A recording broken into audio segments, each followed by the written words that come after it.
Welcome to the Pearls of Wisdom podcast, brought to you by Southern Jewelry News and Jewelry Store Marketers. Hello, everyone. This is Guy with Jewelry Store Marketers, and I am here with the Pearls of Wisdom podcast. And my typical lovely co-host, Elisa Dillon's not with me, but we are with one of the original members, and very first one. Very first one. First one to come back, too. First one. He didn't run off screaming. But we have Chuck Koehler here with Anthony Jewelers, and we have a unique segment that we're going to be throwing into the podcast here. Mm-hmm. And we're trying to name it here, but I think it's Conversations with Chuck for many different reasons, though. Well, it's fun because at shows like this, I've been doing this since 1978.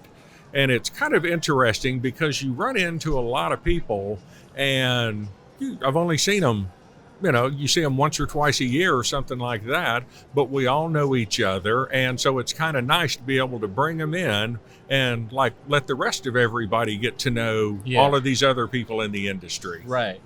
Let me grab something here. Mm-hmm. So as a lot of... Page 4. Oh, page yeah, 4. I already looked. As everyone knows, if you follow Southern Jewelry News and Mid-America Jewelry News, Chuck Koehler here has been a mainstay in the publication for many years. Right? I was planning on having my 20-year column. 20-year column. That I was planning it for next month. Yeah. And it was just going to be like, what am I going to write about after, to just announce that I've been doing it 20 years. Yeah. And then I went back and looked, and that was last year, was 20 years. Oh, so now I'm a year late and $1 short. I think when you started, that's when this photo was taken. Yeah, do you know what? I think that was probably... Because I've been now writing for this publication 21 years, mm-hmm. and I've only missed one publication in 20 years. And that was when I learned that there are actual publishing deadlines. And so, but anyhow, it's been an interesting ride because it started with this paper that it was kind of a hobby that somebody had. And when I started writing for it, was when, do you know what that sound is? That is my timer from our last segment here. Turn that thing off, restart. Let's make that go away. There we go. But, it's been a wild 21 years because wow. I never wanted to be a writer. It was one of those, I started following this lady named Martha Richardson. And one day, and every day when the paper would come, once a month, I would sit down, open up the paper, going to eat my lunch and read Martha Richardson. And one day, or 1 month, I guess, she wasn't there. And it was a letdown. It was a disappointment. So then the next month I'd forgotten about it, and paper comes in, I sit there, get my lunch ready, open it up, Martha Richardson's not there again. And I was like, wow. So the third time that happened, I called the newspaper and said, what's happening? Well, it had turned out that Martha had retired and that the owner of the paper had been just, doing reruns of her columns for a couple of years, I'd guessed. But the paper had been sold 3 months before, and the new owners didn't have the permission to run the column or anything. Yeah. And so I was like, I'm disappointed, so I hung up. And then the next day, I just called and said, well, do you need somebody to write that column?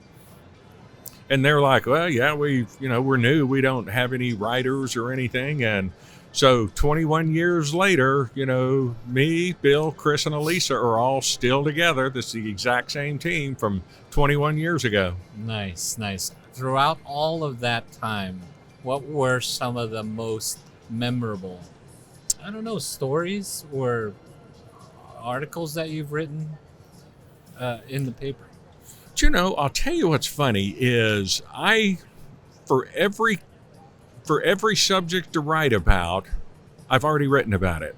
So I've always compared this to, because I'm out of Nashville, Tennessee, and we've got a very large Christian music contingency on top of the country music And somebody pointed this out to me at one time. And so writing for an industry publication is a lot like writing Christian music, because every song has to be completely different than the last song you wrote, but it has to be about the exact same thing as the song you just wrote about. Okay. And so it's kind of interesting to come up with new topics. And so, by the way, I like it when readers like send me emails and questions, because a lot of times I'll get, people will just call me and say, hey, what is the deal with, like, for instance, lab-grown diamonds? Yeah. What are they really? Mm-hmm. So I just take advantage of being a columnist. And so I can call people that will answer my phone, and I'll do a lot of interviews and get the information and then put it together. Right. So probably the best part about it is I get to inform myself about topics that I need to be informed on. And this is just kind of something that, to be able to then let other people have the same information, is kind of a bonus for me. And right. plus I enjoy it. And, right. When I sit down and write them, I crack myself up sometimes. They're fun to write. And I have no intention of stopping. I have no earthly idea what I'm writing about next month yet, but it's not next month yet. So, but I'll think of something. Well, I tell you, being involved with Southern Jewelry News for some time now, and people come up and say, "Oh, I love reading Chuck." In all your articles. So a lot of tell them they should meet me in person, then they'll change their opinion. then they'll never read me again. What is So you've done a lot of different aspects in the jewelry business. Give us a brief rundown of your... Well, how I started was, it was just an accident. Yeah. And there was a company in Dallas called Best Products, and it was a catalog showroom. And I had a job. I'm in high school at this point. I think I'm 16. And I had a job loading and unloading tractor trailers. But I was in the shipping and receiving department. Okay. So I was ready to get out of that hot, dirty warehouse work, and I saw an ad for a warehouse person at Best Products. So I go over there, fill out an application, and I'm just assuming I'm going to work in the warehouse. Mm-hmm. And the guy's doing an interview, and he goes, "Oh, shipping and receiving." He goes, "Somebody here was looking for a shipping and receiving clerk. Let me go ask around." A few minutes later, the jewelry department manager came in. And I got hired because shipping and receiving, man, I could unload and load tractor trailers. And suddenly I ended up working in a jewelry department. And that was in somewhere around probably September of 1978. All right. And just stayed in it. Then after that, I went to the Paris, Texas, what's it called now? Texas Institute of Jewelry Technology in Paris, Texas. Spent a couple of years there and did all of my jewelry technology. And I actually got my associate degree of applied science in jewelry technology and my gemological certification.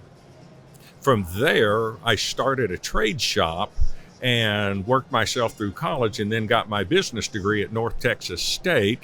And then moved to Nashville seeking fame and fortune in the entertainment business, which is kind of what I'd wanted to do. But the whole time that I was working in the entertainment business, that I had a jewelry shop set up, and just because the entertainment business is a little weird and it's not always steady work. There's a whole lot of holes in your schedule. And it was nice. I had to deal with a jewelry store that I had my shop set up in his store.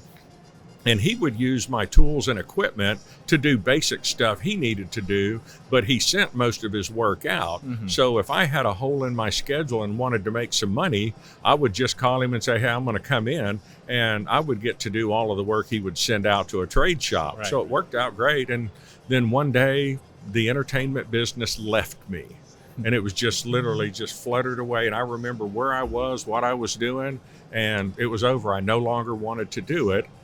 Quite by accident, the next day, I stumbled into this little junky jewelry store where I get my hair cut, bought it on the spot. Wait, you get a haircut in a jewelry store? Across the street from it. Okay. And I told my hairdresser, who'd been with me my entire entertainment career and all my little job choices and stuff. And when you have a shop set up, it allowed me to do things in the entertainment business I couldn't have done if I didn't have this little income stream I could go do at any time. Yeah. So I told my hairdresser, I said, you're not going to believe this, but I'm going to go back into the jewelry business. And she said, well, the guy across the street's wanting to sell his store. And I was just like, I'd never even really noticed it over there. And I walked over there and we worked out a deal on the spot, went back the next day, closed the deal. And that was 30, well, it would have been 1993, 30 years this June. Wow.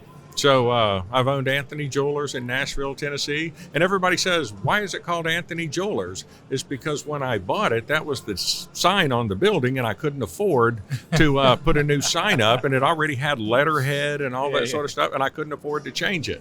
So it's been Anthony Jewelers ever since. Yeah. It's stuck. Okay. So now throughout the 30 years, you've gained a lot of experience, being a bench jeweler, running what you call the front of the house and the back of the house. And there's a lot of, and throughout all that experience, you've helped a lot of jewelers probably through the articles and talking about your experience and helping them. Why do you do, why tell people, why share that knowledge? Do you know, I never in my life had any desire to be a writer. And I don't know what made me call Southern Jewelry News, 21 years ago to say, hey, do you need somebody to write that column? I wasn't a writer. And I'll be honest with you, it's kind of weird that to this day, I don't really understand subject, verb, predicate, dangling participles, and all of that sentence construct. Mm-hmm. And one day I wrote something, I forgot what it was my first novel that I wrote. And which is lulu.com, LULU.com. Really? As I just search my name and you can find my books on there. All right. But I remember that I put it on this publishing thing just to kind of get some other writers to read it. And my God, the reviews were horrible. And it was from all of these people that are proofreaders, not writers. Right. They're wannabe writers. Yeah. And they're like, oh my God, I wanted to pull out my red pen by the second page. Yeah. So I called my editor, Bill, who's been my only editor for 21 years. And I asked him about that. I said, God, am I that bad? And he said, oh, no. He said, you're a good writer, a bad editor. He said, the difference is that you can fix bad editing. And so I said, well, what am I doing wrong? He's like, I'm not going to tell you, because if I tell you, then you're going to try to fix it. And then if you try to fix it, you're probably not going to do it correctly. Then it's going to be more work on me. Mm-hmm. So he said, now when your columns come in, it takes me 5 minutes to kind of anything that needs to be corrected or something like that. But what I've heard people say about your articles is the real. They're down to earth. Yeah, I like to say, I say what everybody's thinking. And I've been very fortunate that I write for a company that allows all of this. Right. That, there's only been one time that they asked me to kind of terminate on something. Mm-hmm. And it was just because we were getting a bunch of negative letters in from a certain industry, certain segment of the industry that didn't like the way I did things or whatever, but I was right all along. But no, it's, I'm very fortunate that, because they have no earthly idea what I'm going to send them either. Yeah, and like I said, I have no earthly idea what I'm going to send them. So I call it diarrhea of the fingers. There you go. That is, I'll be sitting there writing it, as my eyes are watching it come across my computer screen. I'm as surprised as anybody else. Okay. So now we're talking about all this because we, here at the Atlanta Jewelry Show, 2023 and here in March, we recorded a bunch of episodes, some fast, short episodes with certain individuals. Why don't you tell what you think, why these are important for the listeners of the podcast? Well, it's just because that if you work in this industry, there's a lot of people behind the scenes that are doing a lot of stuff for the industry, and a lot of times you've never seen them. You may talk to them on the phone, or you email back and forth, but you've never put a name and a face and a voice and everything together. And so most of these people are people that we all deal with on a regular basis, And it's just kind of nice to be able to sit down one-on-one and just let them tell everybody else, because just because I've discovered them doesn't mean that the rest of the industry hasn't discovered them. So who can, for the listeners, who can they look forward to hearing from? Well, we've got Darling Imports, Conrad, who's Conrad Darling. And it's funny because I always wondered why they named the company Darling Imports. And I've known Conrad for 10, 15 years, and I see him at every show, but I never saw the smaller print under his name, and his actual name is Conrad Darling. Anyway, that was funny. Let's see, we've got Dave Zeminski with United Precious Metals, and he's talking about how when you send material to a refiner, how are you guaranteed to get the settlement, an accurate settlement? Because regardless of expectations, all you want is to have an accurate settlement, that what you sent, you get paid on what you sent. Right. And so that's, there's a couple, and we're going to have several more we're going to do while we're here. Perfect. And through the months, we'll have continue on this segment. So this is going to be great. Looking forward to it. Anything else you'd like to add? Do you think would be? I've just asked my readers if there's anything you would like me to research for, because I like to do the research. I like to do the phone calls, because if you want to know something, chances are I've probably thought about it and didn't know. But if enough people, one person. You know what we could do? What's that? We can set this up, and we can take live phone calls. Do you know what? Well, you're going to get somebody on the phone right now? No. Oh, you keep saying. I thought I turned that. If y'all are wondering what that noise is in the background, how do I end that thing? All right, now it's not running there. So we could probably get live phone calls. Yeah. Maybe your readers. We can get the call on the podcast, you answering. I think that would be pretty interesting. Hey, I'm up for it. I like to talk to my readers. So perfect. So this segment, I guess we're going to be calling. What do we say? I think we said it was Conversations with Chuck. Conversation with Chuck. That your lovely assistant came up with over there. Conversation with Chuck. Sounds good. And we're going to bring on, they're going to be short segments, straight to the point, great information, perfect for jewelers. Yeah, just something around 10 minutes or something, so you just kind of, real quick and dirty, get to know some of these people. Perfect. People that will help you in your business. Yeah, that's it. Will help you. Perfect. Chuck, I think this is going to be an amazing segment. I think so. Bye. Thanks for listening to the Pearls of Wisdom Jewelry Podcast. For more information about the show, please visit southernjewelrynews.com/podcast, brought to you by Southern Jewelry News and Jewelry Store Marketers. Make sure to subscribe on your favorite podcast platform so you can catch the next show. See you then.